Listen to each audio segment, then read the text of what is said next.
Hi, my name is Kathleen Gapak Pascua from San Pedro Santa Rosa, Nueva Ecija. I am taking my course Bachelor of Education in Elementary Department because I know that this is my calling, and I know that this is what I really want to be.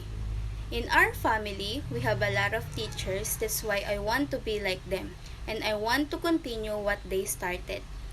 As an educator, you have the ability to affect the lives of students in a meaningful way. With this degree, you have the ability to work in any part of the world. You are able to have the versatile timetable. You have the potential to have a positive effect on the world. Ethics is one of the most important things when taking education because we are the role model and we are the foundation of our students. So we need to know what is right and wrong and to have a good morality.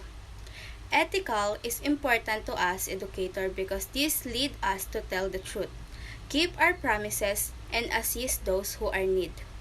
Every day of our lives is guided by a code of ethics, which guides us to make decisions that have a positive impact on the world. The goal of the ethics for educators is to ensure the rights of their students. Each and every one of them